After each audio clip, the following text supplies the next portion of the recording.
Have you ever had a neighbor who just wouldn't stop making noise?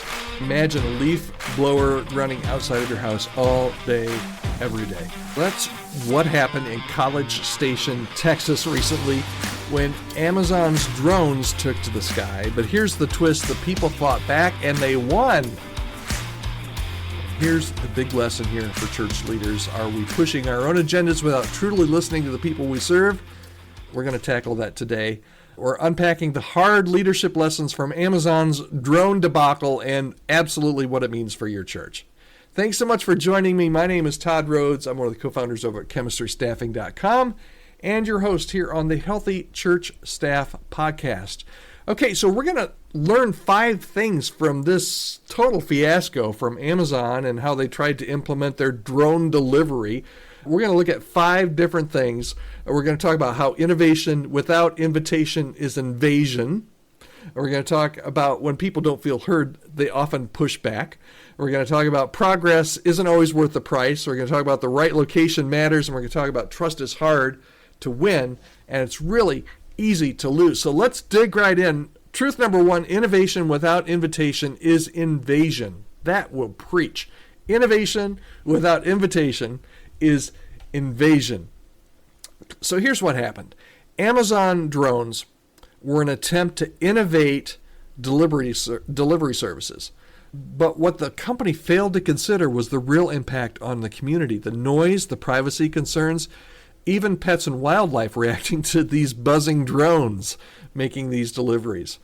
And sometimes church leaders, we launch new programs or services or technology because they seem like really great ideas, but if we don't take time to invite feedback and involve people in the process, we risk alienating the very people that we want to serve. So here's what you need to ask yourself.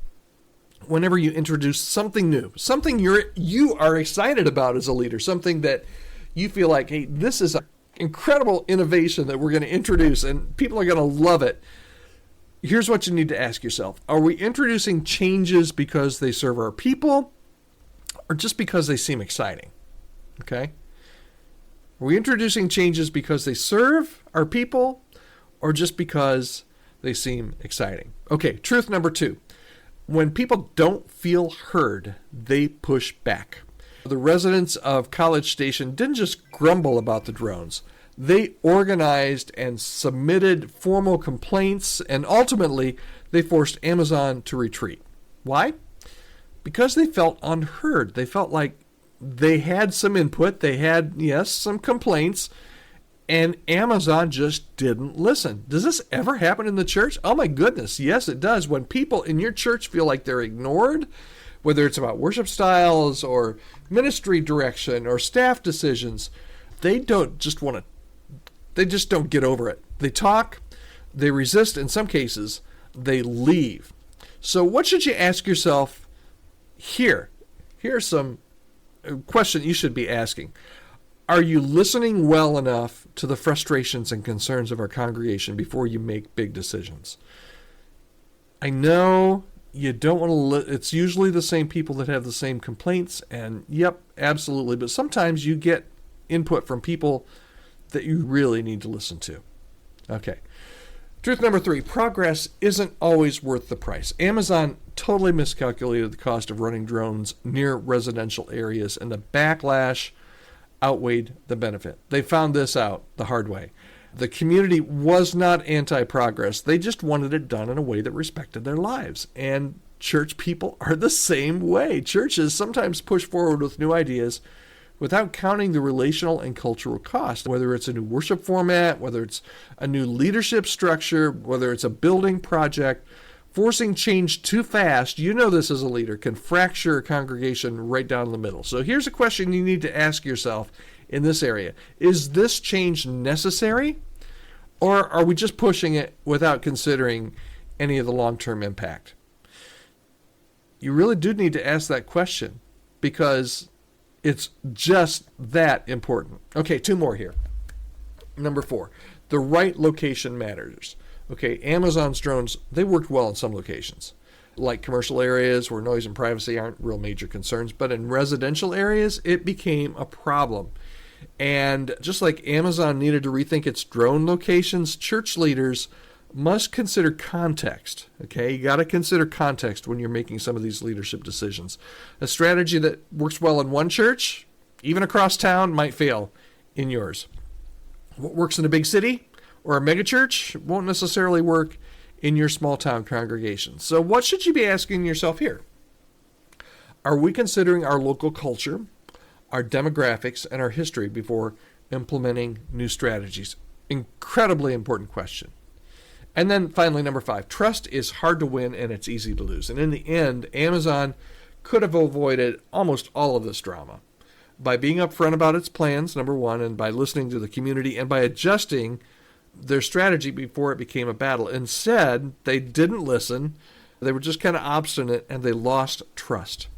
And how does this relate to you in the church? When church leaders make decisions without transparency or dialogue, when they don't listen, you're going to erode trust. And trust is much harder to rebuild once it is lost.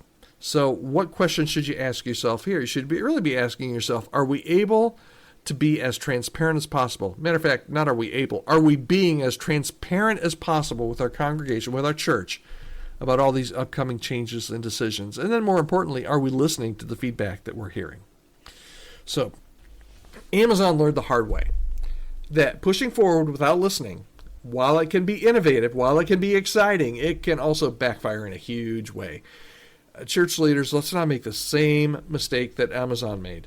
There are decisions that you need to slow roll. You need to slow down. Maybe you're dealing with some of those now. You as a leader, man, you're ready. Let's go. Let's do it. In order for this to work, it just needs to be slower, right? And you need to answer questions. You need to listen. Are there people you need to listen to before you make a big move? Your leadership is only as strong as the trust that your people have in you. And if you lose that trust, it'll take a lot longer to regain it. Okay, I hope this was helpful to you. And even if you just know that Amazon's not perfect, right? Maybe you thought that. I don't know. I'm not one of those that thinks Amazon is perfect, but I do order a lot of stuff from them. All right, thanks so much for listening. This is the Healthy Church Staff Podcast. I'm your host, Todd Rhodes. Thanks for joining us. We are here every weekday, Monday through Friday, with 5 to 8, sometimes 10, 12 minutes of stuff that I find interesting, and I hope you do too, on the Healthy Church Staff Podcast. Hope you have a great day.